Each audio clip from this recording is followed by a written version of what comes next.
Muito bom.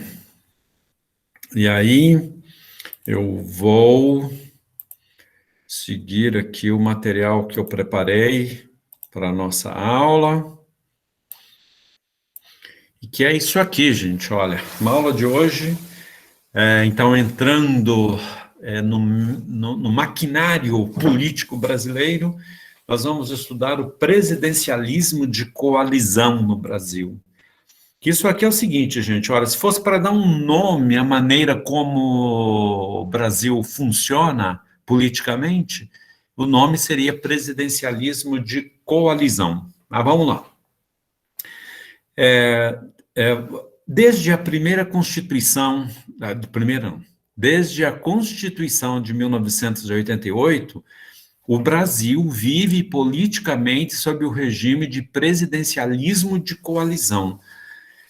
A bem da verdade, gente, desde a redemocratização da era Vargas, não sei se em história vocês já chegaram nisso, mas preste atenção, com a instalação do regime constitucional e liberal, democrático de 1946, a gente já teve essa coisa do presidencialismo de coalizão, mas a Constituição de 88 criou todas as condições para ele se desenvolver no Brasil.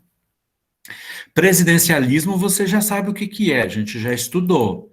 É o sistema de governo centrado na figura do presidente da República, chefe de Estado, chefe de governo, e com os três poderes, pelo menos teoricamente, devendo funcionar de maneira harmoniosa, mas independente. Coalizão, vamos entender, coalizão. Coalizão, gente, é isso aqui, ó, união, congregação. Então, vamos ver o que significa isso, então, presidencialismo de coalizão. O termo foi criado pelo cientista político Sérgio Abranches e é muito utilizado desde então. Esse aqui é um grande cientista político brasileiro hoje, Sérgio Abranches. Esse é um livro, que eu tenho aqui em casa também, o livro dele, que ele analisa o presidencialismo de coalizão. E é um termo que a gente utiliza demais.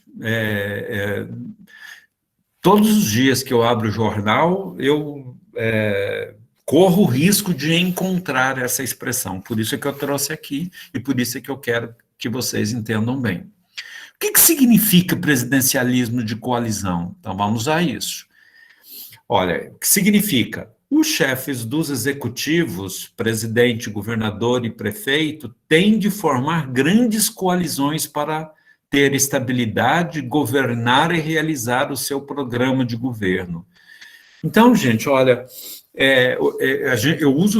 o Sérgio Abranches usa o termo presidencialismo de coalizão, mas, na verdade, o que o termo significa diz respeito a todos os chefes de executivo.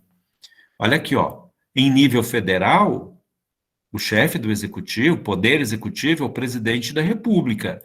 Em nível estadual, o governador de estado.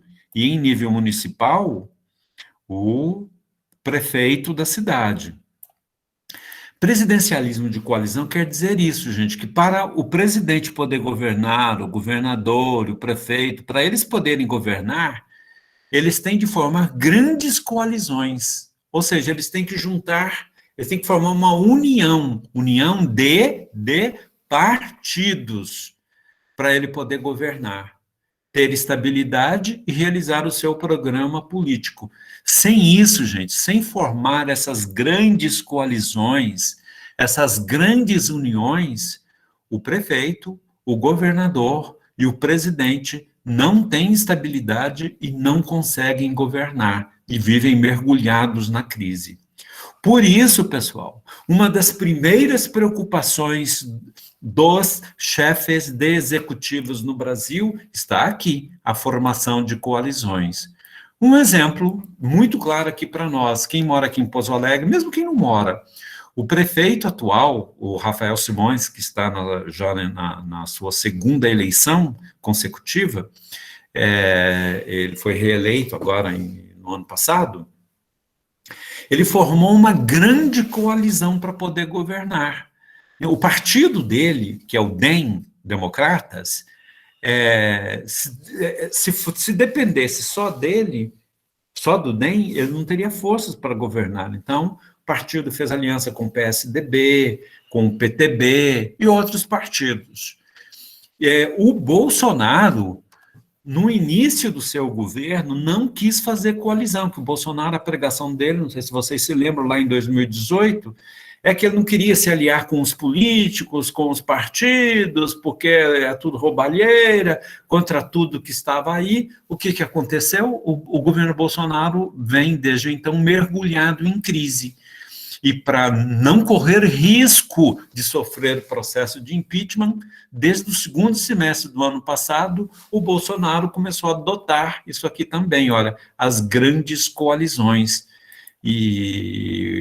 Só que isso tem um preço, que eu vou mostrar já para vocês.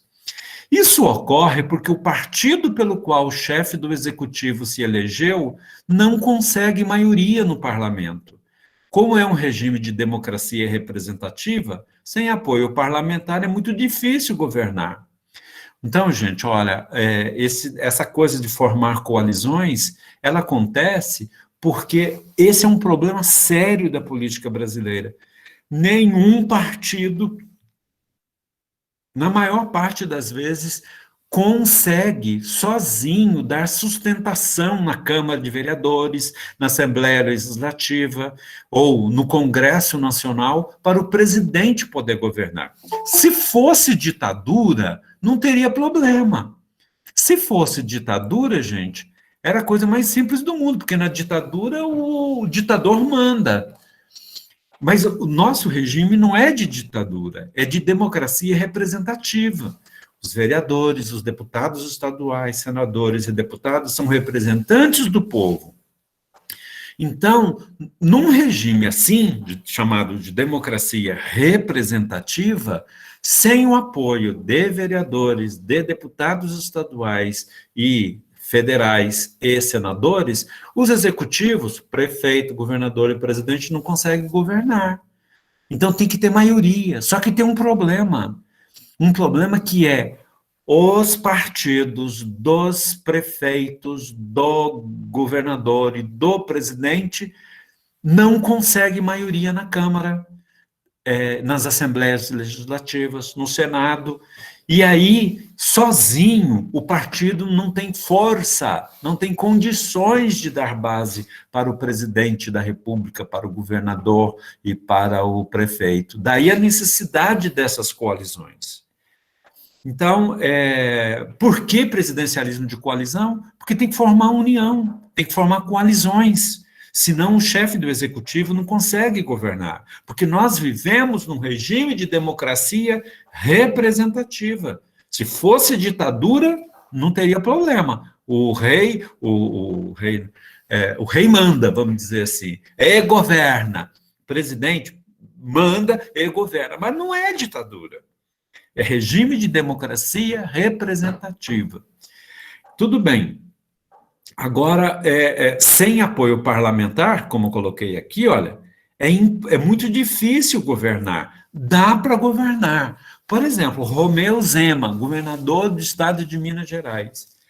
Ele foi eleito por um partido muito pequeno, é o Novo. É o único governador que o Partido Novo conseguiu eleger no Brasil. O Partido Novo, gente, tem pouquíssimos representantes na Assembleia Legislativa de Minas.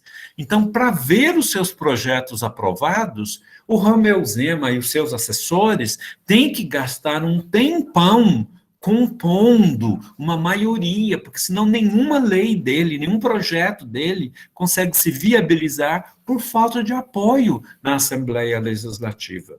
Aqui em Pouso Alegre, isso não é problema, porque o prefeito aqui, o Rafael Simões, ele conseguiu uma união com vários partidos e hoje ele tem uma ampla maioria na Câmara. A Câmara de Pouso Alegre tem 15 vereadores, 11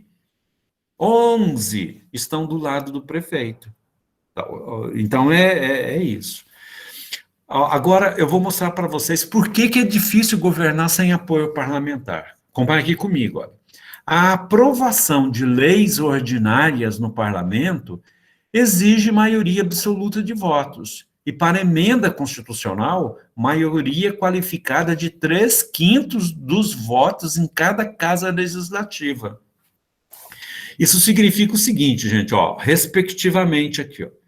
Para aprovação de leis no parlamento brasileiro, agora estou falando do parlamento federal, Câmara dos Deputados e Senado.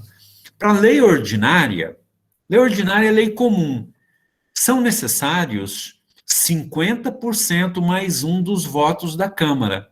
A Câmara tem 513 deputados. 50% mais um dos votos vai dar 257 deputados. O Senado tem 81 senadores. 50% mais um dos votos serão 41 senadores. E para aprovar, agora é diferente, para aprovar emenda constitucional, que emenda constitucional, gente, é uma mudança na Constituição. Então é mais sério, exige mais votos. Na Câmara, 3/5 são 513 deputados, 3/5 são 308 deputados. No Senado, são 81 senadores, 3/5, 49 senadores.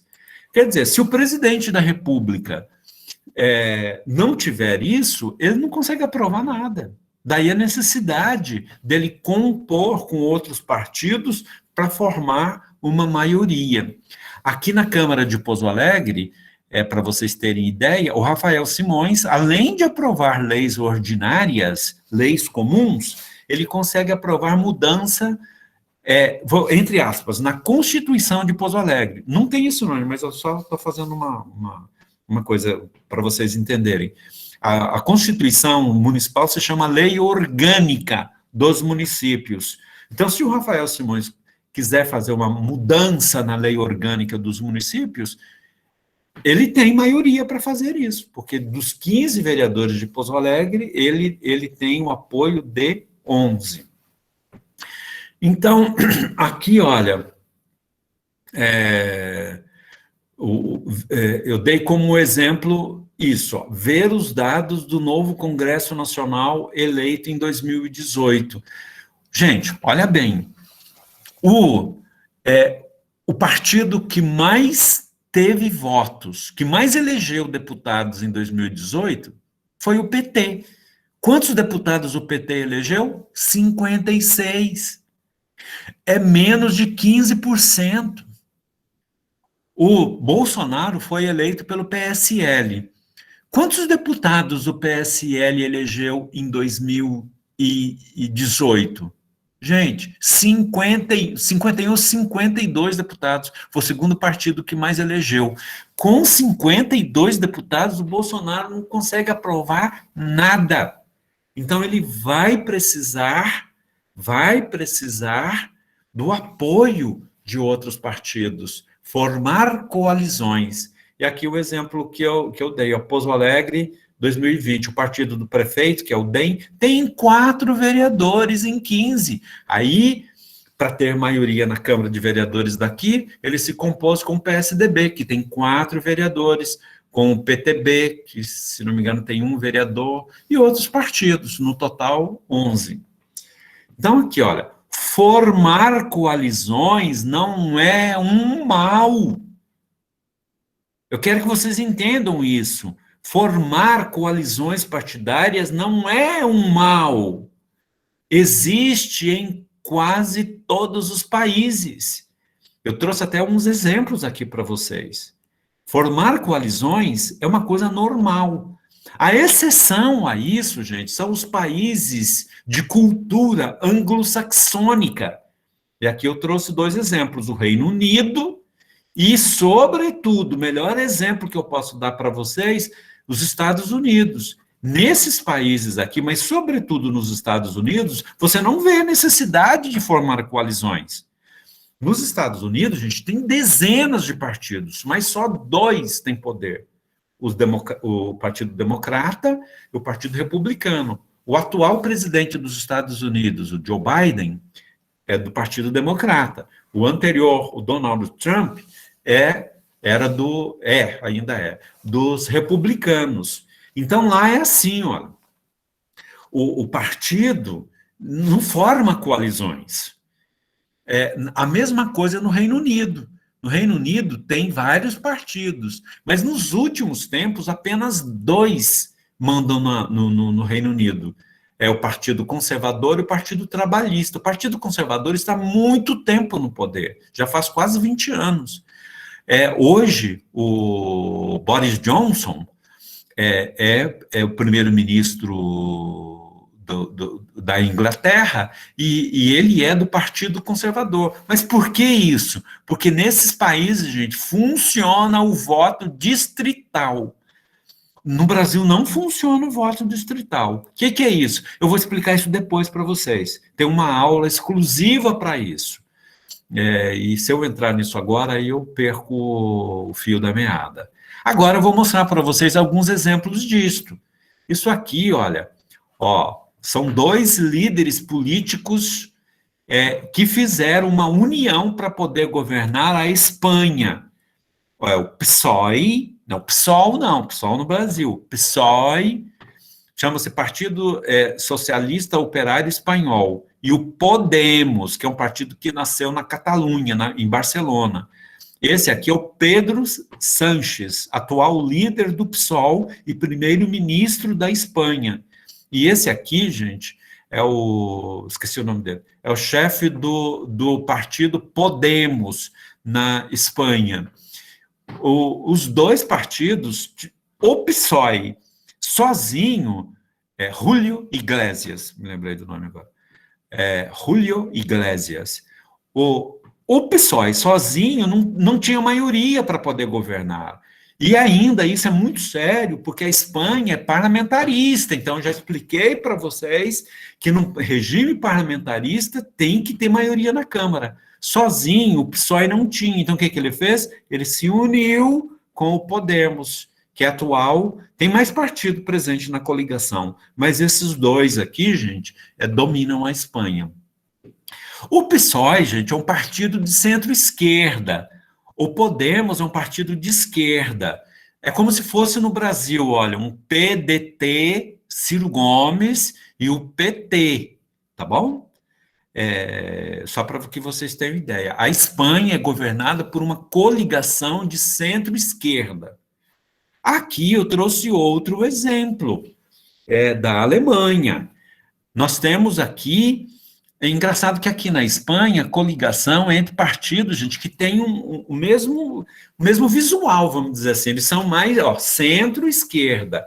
Aqui não, pessoal, aqui nós tivemos uma união na última eleição entre um partido de direita, a DC, Democracia Cristã, e um partido de centro-esquerda, que é o partido PSD, que é o Partido Social Democrata. A Angela Merkel, primeira-ministra da Alemanha, ela é uma mulher de direita da democracia cristã, e esse aqui é o líder do Partido Social Democrata. Se fosse no Brasil, seria a aliança entre algo parecido com o DEM, algo parecido, viu, gente? Porque no Brasil a direita ela é muito desorganizada. E na Alemanha, não, é uma direita bem organizada, com raízes profundas e democrata. É o caso da Angela Merkel. E isso aqui, partido de centro-esquerda, como se fosse o PDT ou o PSB. Então, e eles estão unidos no governo da Alemanha. E aqui eu trouxe um exemplo muito parecido com o Brasil, em Israel. Aqui, gente, olha, a fragmentação partidária em Israel. Israel, em 2 anos, já fez 4 eleições, e nenhum partido consegue maioria. Para poder governar, é preciso um trabalho imenso de compor maioria. E aqui eu trouxe o líder, o primeiro-ministro de Israel já há bastante tempo, Benjamin Netanyahu, que é de direita, e o líder de um partido de centro, que São vários partidos, mas o maior partido que dá apoio para manter a coalizão que governa o Estado de Israel. Mas mesmo assim, gente, depois de 4 eleições em 2 anos, é uma maioria que capenga muito, porque Israel é um país muito dividido, sabe? Já faz bastante tempo. É um país ultra disciplinado, ultra organizado. Vocês podem ver, é o país mais avançado em vacinação. Já liberou quase tudo em Israel, esse negócio da Covid-19. E um país tão eficiente que vocês estão vendo agora, infelizmente, a guerra, de novo, o conflito entre israelenses e os árabes lá do Hamas, os palestinos do Hamas lá na faixa de Gaza, e a eficiência de Israel é tão grande que eles têm um escudo antimíssil e tudo mais. Mas Israel é um exemplo muito parecido com o Brasil. Então, olha só agora, ó. Quem participa da coalizão recebe cargos e participa da administração das instituições estatal. Isto é normal, no mundo inteiro isso acontece. Se você compõe uma coalizão governamental, é normal que você, o seu partido, quem participa da coalizão, receba uma secretaria, um ministério, uma chefia de estatal. É normal isso. Isso acontece no mundo inteiro. Mas no Brasil as coisas nem sempre funcionam adequadamente. Aqui, olha. Mas no Brasil, graças à cultura política patrimonialista, isso muitas vezes conduziu à corrupção e ao uso e abuso dos bens públicos, como exemplo, o mensalão e o petrolão. A cultura política brasileira, gente, mas não é só brasileira, não. Latino-americana, por exemplo, é muito patrimonialista. Poucos países fogem disto. Na América Latina, o Uruguai foge um pouco, foge bastante o Uruguai. O Chile foge bastante também. Mas a nossa cultura é patrimonialista. O que significa isso? Confusão entre interesses pessoais e interesses públicos, coletivos. Uso de bens públicos coletivos em benefício pessoal. Isso se chama patrimonialismo. É um negócio arcaico, é um hábito antiquado que já deveria ter sido superado, mas que infelizmente não é. Então, por causa disso, que isso é nossa cultura política, quem chega ao governo acha que manda em tudo e começa a abusar e começa a usar os bens públicos em benefício pessoal. Resultado, dá origem a grandes escândalos de corrupção, como esses que eu acabei de colocar aqui para vocês, que são vergonhosos e que prejudicam a nossa condução política e desanimam, muitas vezes, os brasileiros. Aqui, olha, eu pensei bem quando eu peguei essa gravura aqui, ó. Olha, entendam bem, base aliada, que dá apoio ao governo, e aí os caras, olha, os partidos, PP, PTB, PMDB e outros, ó, verbas, quero a Petrobras, verbas, cargos, eu pensei assim, olha, eu vou colocar isso para o Brasil, porque nos outros países, como eu coloquei para vocês, isso não existe, essa sede, esse loteamento do Estado pela base aliada, ela não está presente. Mas no Brasil, gente, é um problema muito sério isso. Repito, formar coalizões no Brasil é algo necessário, mas por causa da nossa cultura política, isso dá origem a essa coisa da política dos caras acharem que pode fazer no Estado o que eles quiserem. É generalizado isso no país. Então, é um problema muito sério. Agora aqui, olha, por que isso ocorreu no Brasil? Essas coisas ocorrem no Brasil. Gente, por 2 motivos.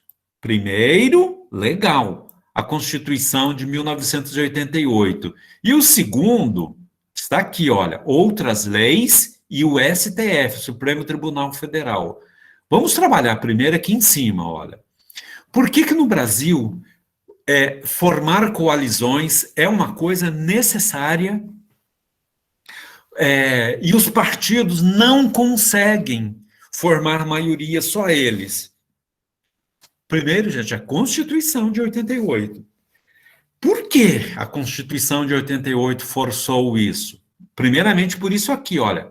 Ela tornou o partido político o pilar do sistema político eleitoral brasileiro. A Constituição, gente, e mesmo as outras leis também, elas fazem isso, porque elas têm que obedecer à Constituição. Eu não sei, vocês já perceberam? A base, a estrutura fundamental do sistema político eleitoral brasileiro é o partido político. Aqui no Brasil, ninguém pode se candidatar a nada se não estiver filiado a partido político. Nós não temos aqui a figura do candidato avulso, que existe em outros lugares. Nos Estados Unidos existe isso. O que é o candidato avulso? É aquele que se candidata sem ter partido político. No Brasil, isso é proibido. Por quê? Porque, gente, o sistema político eleitoral brasileiro é centrado na figura do partido político. É uma coisa importante? Mas tem hora que é preciso abrir um pouquinho, mas até agora a gente não abriu isso no Brasil. Então, primeira coisa é isso. Segunda coisa que a Constituição fez, deu ampla liberdade para a formação de partidos políticos. No Brasil, gente, formar partidos políticos dispõe de ampla liberdade. É relativamente fácil formar partidos políticos no Brasil.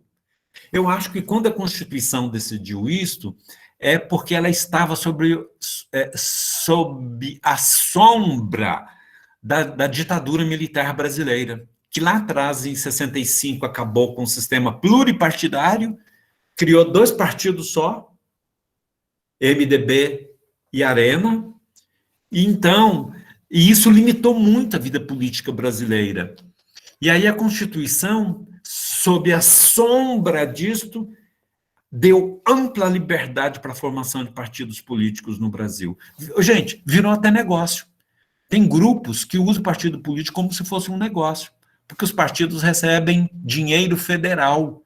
Então, para muitos deles, abrir partido é legal, vale a pena, é uma empresa. Eu não estou dizendo que todos os partidos fazem isso, mas alguns fazem isso. E aí eu trouxe um quadro para mostrar isso para vocês. Olha a salada de letrinhas. Olha aqui, os partidos, eu não trouxe todos não, porque nós temos, gente, hoje com registro no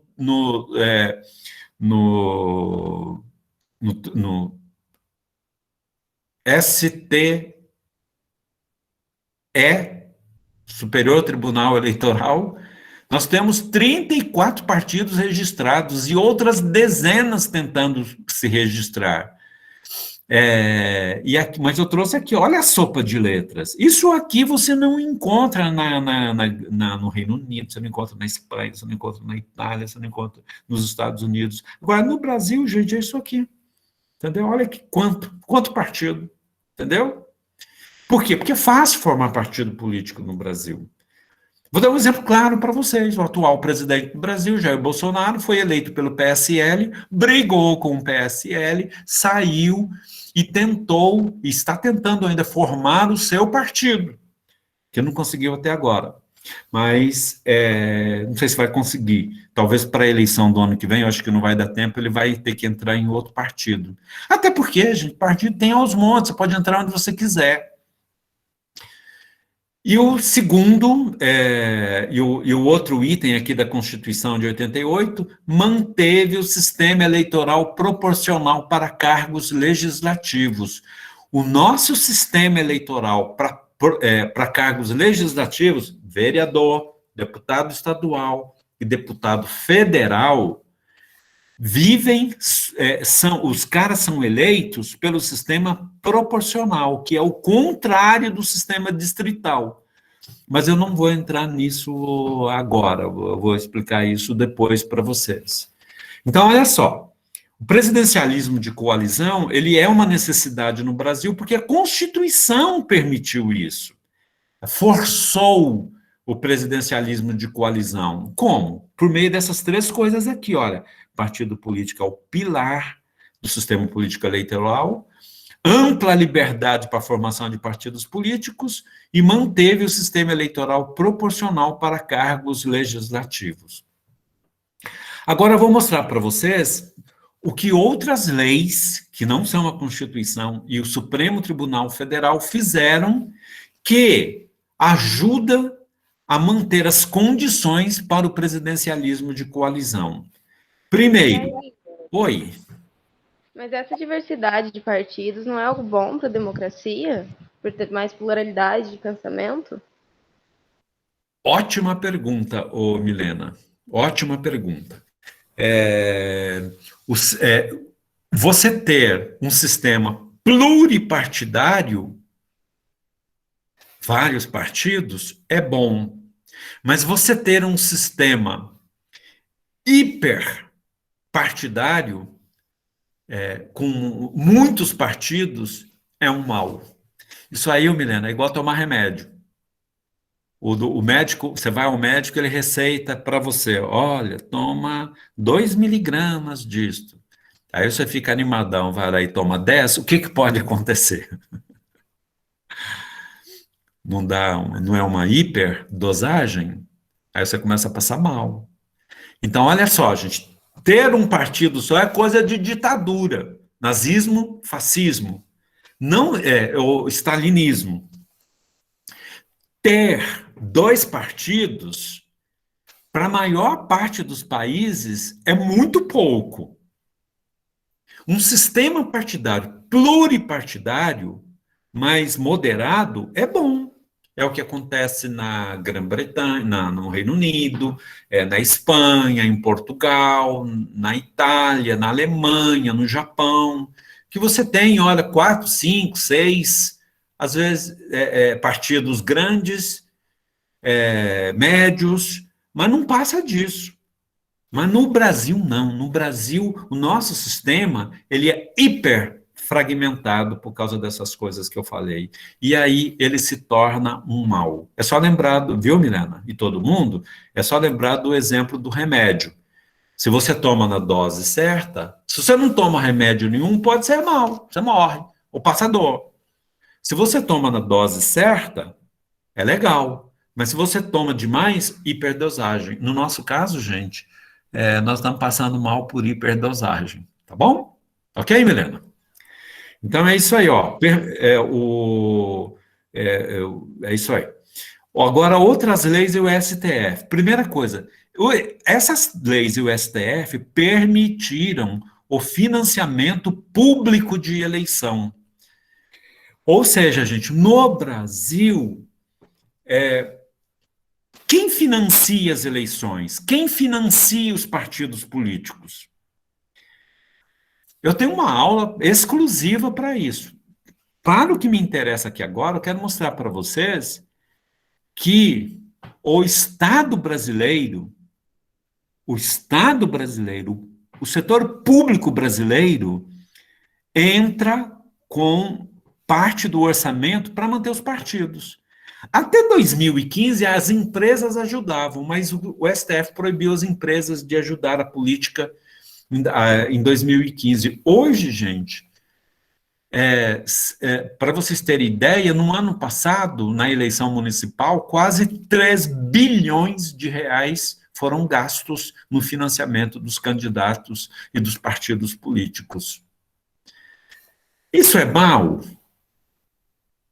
Olha, gente, do jeito que é no Brasil, é um mal, porque acostuma mal os políticos. Acostuma mal os partidos políticos. Eles ficam mamando na teta dessa vaca chamada Estado. O leite vem numa boa.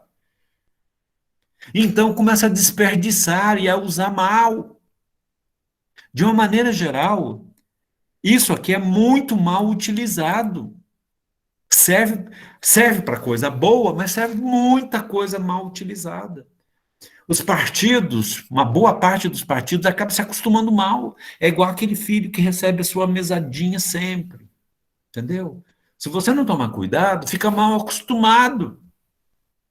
Os partidos, eles deveriam ter uma outra forma de financiamento. Pode até receber um financiamento público, mas desde que ele seja pequeno. Mas no Brasil não é pequeno. E aí dá origem a coisa de você montar partido político só para receber dinheiro público. Vira uma empresa que enriquece pessoas.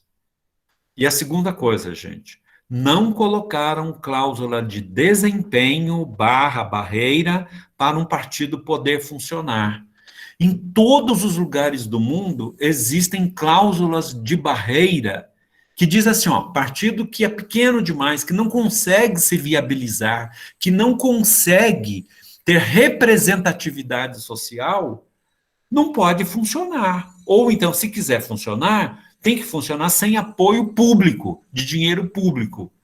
No Brasil, gente, isso até 2018 não aconteceu. Em 2018 foi aprovada uma lei, mas muito fraquinha, que começou a limitar isso, mas na maior parte do tempo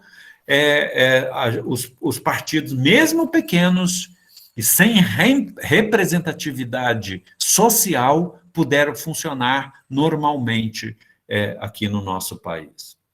O resultado disto, dessa situação toda que eu expliquei para vocês, das possibilidades que a Constituição de 88 deu e as outras leis e o STF. O resultado, a necessidade de formar grandes coalizões para governar e lotear o Estado. O Estado brasileiro é um Estado loteado entre os partidos políticos e entre os políticos. O Bolsonaro, por exemplo, eu estou falando do Bolsonaro porque ele é atual governante, mas isso aconteceu nos outros governos também. Ele teve que fazer um loteamento do Estado brasileiro para o Centrão. O Centrão é um conjunto de partidos e políticos que existe na Câmara dos Deputados e no Senado, que é muito esperto e que, para apoiar o presidente, não só o Bolsonaro, foi com o Lula, foi com a Dilma, foi com o Fernando Henrique Cardoso, foi com o Temer, para apoiar, ele exige o loteamento do Estado. Hoje, por exemplo, eu sei que tem muita gente do Centrão de olho no Ministério da Educação, porque, infelizmente, o Ministério da Educação tem sido muito mal administrado, é um ministério que tem um orçamento muito grande, e aí o pessoal está de olho nele. Então, aqui, olha, é mais ou menos assim, ó, o partido político, o político fala assim, ó, pensa assim, eu apoio o presidente, eu apoio o governador, eu apoio o prefeito, em troca de, é o loteamento. Isso não é bom. Segundo resultado, os executivos podem ser alvo de chantagens dos partidos políticos. O presidente, o governador e o prefeito podem ser chantageados pelos políticos e partidos políticos. O que é isso? Que é assim, ó, se você não nos der tal estatal, ou tal secretaria, ou tal diretoria, a gente não apoia. Então, muitos executivos, gente, sabendo disto, se antecipam e formam uma coalizão e distribuem Petrobras, Eletrobras, entre os partidos e entre os políticos. É normal fazer isso, mas no Brasil, como eu já expliquei para vocês, os caras abusam. Vou falar de duas pessoas que foram mestres nisso, executivos que se adiantaram e compuseram grandes coalizões. Uma, o Lula. O Lula é um mestre de formar coalizões. E o outro, o Temer. Eu não sei se vocês se lembram, mas quando o Temer assumiu a presidência da República depois do impeachment da Dilma, ele era muito impopular. Tentaram derrubar o Temer, mas não conseguiram. Por quê? Porque o Temer, gente, é um hábil político que formou uma grande coalizão que o liberou de passar pelo processo de impeachment. Então, é isso aí, olha. Os governantes podem ser chantageados pelos políticos. Eu diria para vocês assim, olha, no caso da presidente Dilma. Gente, a Dilma caiu por duas coisas. Uma, a crise econômica, e aí com a crise econômica ela começou a perder apoio na sociedade e no parlamento brasileiro. E dois, porque o Eduardo Cunha, que na época era presidente da Câmara, brigou com ela. E aí ele abriu o processo de impeachment.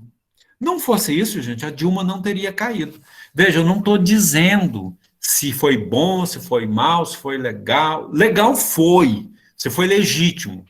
Eu não estou dizendo, não estou falando isso. Eu só estou constatando uma coisa, que outros presidentes da República, nas condições da Dilma, não caíram.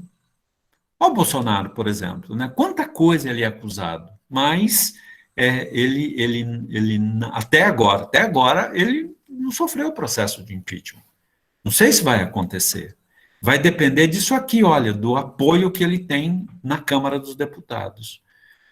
Governantes sem maioria ou que veem sua maioria se desfazer em meio à crise podem ser alvo de impeachment.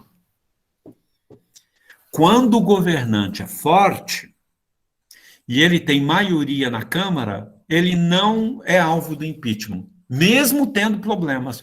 O Lula, gente, foi governante 2 vezes do Brasil, de 2003 a 2010. Ele foi eleito e reeleito. Na época do primeiro mandato dele, o PT foi acusado da prática do mensalão, mas o Lula não sofreu impeachment. Por quê? Porque dispunha de uma ampla base parlamentar. A Dilma foi eleita em 2010 e em 2014. No primeiro mandato dela, gente, nossa senhora, a Dilma desfrutava de uma popularidade maior do que o Lula. No segundo mandato, por causa da crise, ela começou a perder apoio, o apoio dela se esvaziou, ela foi alvo de impeachment. Então, olha aqui, ó, governantes sem maioria podem ser alvos de impeachment. Aqui eu trouxe na imagem do impeachment, né, que é sempre assim, e aqui eu trouxe os 2 governantes brasileiros que, desde a redemocratização, sofreram um processo de impeachment. O Fernando Collor de Mello, que eu não sei se vocês sabem, hoje ele é senador, já faz tempo, inclusive, por Alagoas. Ele era de um partido pequenininho, e o Collor às vezes me lembra o Bolsonaro, em alguns pontos. Também não queria governar com os políticos, não queria governar com os partidos políticos, o partido dele era diminuto, e aí ele não conseguiu maioria na Câmara e foi alvo do impeachment. Foi fácil derrubar o Collor, porque o partido dele era... A Dilma, é o que eu venho falando para vocês, a Dilma era apoiada por um grande partido, o PT, gente, é um dos maiores partidos do Brasil. Hoje o PT é o segundo partido é o primeiro partido mais forte na Câmara dos Deputados. E no Senado ele deve ocupar a 3ª ou 4ª posição. Mas a Dilma caiu, por quê? Porque a maioria que ela tinha no primeiro governo se desfez, e a partir de 2014, em meio à crise econômica, e aí, cara, na crise econômica é difícil, é muito complicado. Então, é isso. Repetindo, gente, governantes sem maioria podem ser alvo de impeachment. E aí, eu tenho um contra-exemplo disto, que são os governantes no Brasil que dispuseram de uma ampla base de apoio e, apesar da crise, se mantiveram no poder. O Fernando Henrique Cardoso, que foi eleito 2 mandatos, foi eleito em 94, ficou até 98, foi reeleito em 98, ficou até 2002. Embora tentassem derrubar o Fernando Henrique Cardoso pelo impeachment, como ele dispunha de uma ampla base parlamentar, ele permaneceu. O Lula eu já expliquei para vocês, a Dilma no primeiro mandato, mas no segundo ela naufragou. O Temer, que apesar da impopularidade, tinha uma ampla base parlamentar e conseguiu resistir ao impeachment, e o Bolsonaro, que começou falando mal dos partidos, falou mal dos partidos, mas viu o seu governo começar a mergulhar na crise. No ano passado se aproximou do Centrão, hoje ele tem mais base parlamentar, e a gente não sabe, está vendo essa CPI aí, né, que está desgastando o governo dele, mas a gente não sabe se vai ocorrer o processo de impeachment ou não. Eu até acredito que não, porque ele conseguiu uma base de apoio parlamentar. Então, gente, esta é a situação do Brasil. Nós vivemos num regime de presidencialismo de coalizão. Nenhum governante, até hoje, nenhum partido até hoje conseguiu se desfazer desta necessidade, e assim é a situação que nós temos no Brasil. Então, isso, a aula de hoje era